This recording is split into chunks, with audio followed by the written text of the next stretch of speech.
3 July 1955 new York থেকে রওনা দেয় প্যান অ্যাম ফ্লাইট 914। বিমানটিতে ছিল 57 জন যাত্রী আর 6 জন ক্রু সদস্য। সবকিছু ঠিকঠাক চলছিল, কিন্তু হঠাৎ করে কোনো রেডিও সিগন্যাল ছাড়াই, কোনো বিপদ সংকেত ছাড়াই বিমানটি আকাশ থেকে গায়েব হয়ে যায়। দেখতে দেখতে কেটে যায় 1 বছর 2 বছর, বিমান আর ফেরে না। সবাই ধরে নেয় হয়তো সমুদ্রে ভেঙে পড়েছে। ঘোষণা করা হয় সব যাত্রী মৃত। কিন্তু গল্পটা এখানে শেষ নয়। 37 বছর পর 1992 সালে হঠাৎই ভেনেজুয়েলার এক বিমানবন্দরের রাডারে ধরা পড়ে এক অদ্ভুত উড়ন্ত বস্তু। বিমানটি নামে রানওয়েতে। যখন সেটা দরজা খুললো সবাই চমকে গেল। এটা সেই প্যান অ্যাম ফ্লাইট 914। একই নম্বর, একই যাত্রী, এমনকি তাদের জামা কাপড়ও বদলায়নি। মনে হচ্ছিল যেন 37 বছর আগে সময় যেখান থেকে থেমেছিল সেখান থেকে আবার শুরু হয়েছে। প্রশ্ন হচ্ছে, এটা কি টাইম ট্রাভেল, নাকি এটা শুধু একটা বানানো গল্প যা বারবার ইন্টারনেটে ঘুরে বেড়াচ্ছে? আজকের ভিডিওতে আমরা খুঁজে দেখব এই রহস্যের প্রতিটি দিক, বাস্তব প্রমাণ, যুক্তি আর এমন কিছু তথ্য সহ যা হয়তো আপনি আগে কখনো শুনেননি। চলুন তাহলে ভিডিওটি শুরু করা যাক। 3 জুলাই 1955 সকাল 8টা, নিউ ইয়র্কের লাগোর্ডিয়া এয়ারপোর্ট। গ্রীষ্মকাল হলেও সকালটা ছিল একটু ঠান্ডা হাওয়ায় ভরা। এয়ারপোর্টে তখন ব্যস্ততা তুঙ্গে।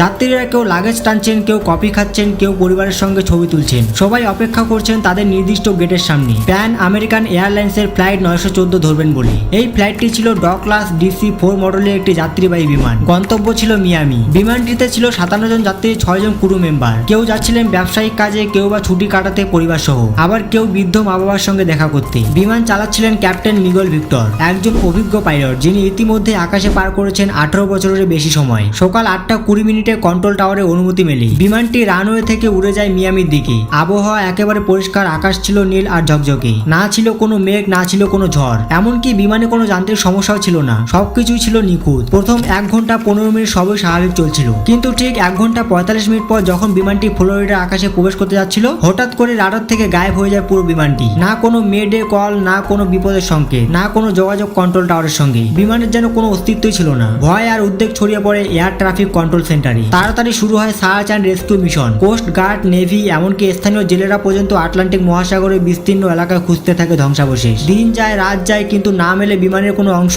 না পায় জ্বালানির কোনো দাগ, না কোনো যাত্রীর মৃতদেহ। সবকিছু যেন হাওয়ায় মিলিয়ে গেছে। কয়েকদিন পর নিউ ইয়র্ক টাইম একটি শিরোনামে ছাপে, pan am flight 914 a modern mystery over American sky. 10 দিনের মধ্যেই সরকার বিমানটিকে অফিসিয়ালি মিসিং ঘোষণা করে। পরিবারগুলোকে জানিয়ে দেওয়া হয় তাদের প্রিয়জনরা আর নেই। কেউ চোখের জলে ভেসে যান, কেউ শেষ আশায় তাকিয়ে থাকেন জানালার বাইরে। অনেকে প্রার্থনা করেন, আবার কেউ বিশ্বাস করেন অলৌকিক কিছু ঘটলে তবে হয়তো তাদের ফেরত পাওয়া সম্ভব। কিন্তু সময়ের সঙ্গে সঙ্গে সরকারের আগ্রহ হারিয়ে যায়। মামলাটি বন্ধ করে দেওয়া হয়। ফাইলের শেষ লাইনে শুধু লেখা থাকে, presumed crash, no survivor, case close. কিন্তু প্রশ্ন থেকেই যায়, কেসটা কি সত্যি ক্লোজ ছিল, নাকি এরপরেও ছিল এক অসম্ভব সত্য যা ধীরে ধীরে অপেক্ষা করছিল প্রকাশ পাওয়ার? একটা এমন রহস্য যা সময়কেও চমকে দিয়েছে। 9 September 1992 Venezuela, Simon Bolivar international airport. সকালটা ছিল একেবারে সাধারণ। আকাশ পরিষ্কার, রেডিও চ্যানেলগুলো নীরব, আর রাডারে প্রতিটি ফ্লাইট সুশৃঙ্খল ভাবে চলছিল। একটি শান্ত সকাল, ঠিক যেমনটা একজন এয়ার ট্রাফিক কন্ট্রোলার চাইবে। কিন্তু সেই শান্ত পরিবেশ ভেঙে যায় এক মুহূর্তেই। হঠাৎ করে রাডারে ধরা পড়ে একটি অজানা বিমান, কোনো পূর্ব ঘোষণা ছাড়া। একটি পুরনো ডিজাইনের বিমান প্রবেশ করছে বিমানবন্দরের আকাশ সীমায়। তার ট্রান্সপন্ডার কোডও মিলছে না কোনো আধুনিক রেকর্ডের সঙ্গে। এয়ার ট্রাফিক কন্ট্রোল ভেবেছিল হয়তো এটা কোনো পুরনো সামরিক ট্রেনিং বিমান, কিন্তু তারা যখন রেডিওতে যোগাযোগ করার চেষ্টা করে,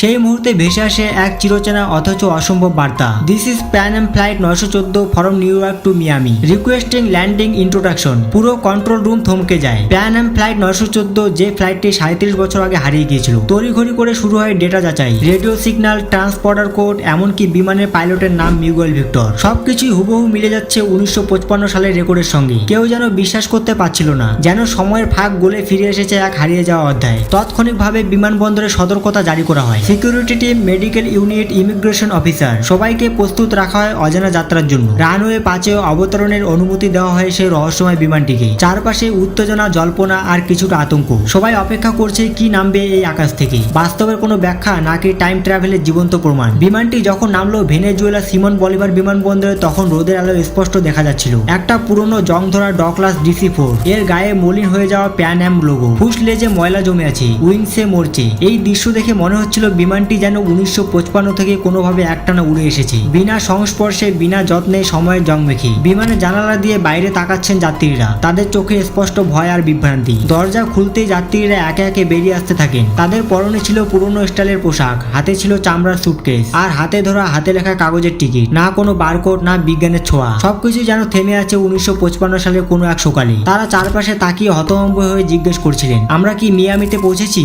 এখানটা এত অচেনা লাগছে কেন? কারো চোখে ছিল বিস্ময়, কারো মুখে অশ্রু, কেউ আবার প্রার্থনা করছিলেন চুপি চুপি। এই ঘটনা মুহূর্তেই ছড়িয়ে পড়ে। মিডিয়া হেডলাইন করে, time travel plane lands after 37 years. খবরে উঠে আসে 1955 সালে হারিয়ে যাওয়া বিমান আবার ফিরে এলো। বিমানবন্দরে ভিড় করলেন সাংবাদিক, বিজ্ঞানী, সরকারি অফিসার। সবাই এই রহস্যময় যাত্রীদের ঘিরে দাঁড়িয়ে। কিন্তু ঠিক তখনই ঘটে এমন এক চমকপ্রবণ ঘটনা যা এই পুরো ঘটনার রহস্যকে আরো গভীর করে তোলে। ইমিগ্রেশন অফিসার হুয়ান ডেলা কোর্ট সেই বিমানের ভেতরে প্রবেশ করতে যান যাত্রীদের তথ্য সংগ্রহ, পাসপোর্ট চেক সবকিছু রেকর্ডে তোলার জন্য। কিন্তু হঠাৎ করে ক্যাপ্টেন, যার নাম ছিল মিগুয়েল ভিক্টর, দরজাটা তীব্র শব্দে বন্ধ করে দেন। অবাক হয়ে সবাই তখনও কিছু বুঝে ওঠার আগেই বিমানের ইঞ্জিন গর্জন করে ওঠে। কন্ট্রোল টাওয়ার তখন চিৎকার করে বারবার রেডিওতে যোগাযোগ করার চেষ্টা করছে, flight 914 stop, do not take off. কিন্তু কোনো উত্তর নেই। হঠাৎ করে সেই পুরনো বিমান রানওয়ের দিকে ছুটে যায় আর সবার চোখের সামনে আকাশে উড়ে যায়, আবারও নিখোঁজ হয়ে যায়। ঠিক যেভাবে 37 বছর আগে গায়েব হয়েছিল, না কোনো রাডারে তার সিগন্যাল, না কোনো ট্রেলিং, না কিছুই। এবং সেই দিন থেকে প্যান অ্যাম ফ্লাইট 914 আর কখনো দেখা যায়নি। এই প্যান অ্যাম ফ্লাইট 914 কি সত্যিই ছিল সময়ের ফাঁদে আটকে পড়া এক বিমান, নাকি এটা ছিল কোনো গোপন বৈজ্ঞানিক এক্সপেরিমেন্টের ফলাফল? কেউ বলে এটা টাইম ট্রাভেলের প্রমাণ, আবার কেউ বলে পুরোটাই বানানো গল্প। কিন্তু প্রশ্ন হলো, যদি সবই মিথ্যে, তবে কেন সেই ট্রান্সপোর্টার কোড মিলে গেল 1955 সালের রেকর্ডের সাথে? কেন যাত্রীদের পোশাক, টিকিট, এমনকি ভাষাও ছিল সেই পুরনো সময়ের মতো? আর যদি এটা সত্যি ঘটে থাকে, তাহলে আজও কি সেই বিমান কোথাও উড়ছে, সময়ের কুয়াশার মাঝে ফিরে আসার অপেক্ষায়? আপনি কি ভাবছেন? এই ঘটনা কি সত্যি ছিল নাকি শুধুই কল্পনা? কমেন্টে জানাতে ভুলবেন না। ভিডিওটি ভালো লাগলে একটা লাইক অবশ্যই করে দিও। আর এমন আরো অজানা ও রহস্যময় গল্প পেতে চাইলে চ্যানেলটিকে সাবস্ক্রাইব করতে ভুলবে না। তাহলে আজকের জন্য এখানেই দেখা হচ্ছে পরের ভিডিওতে।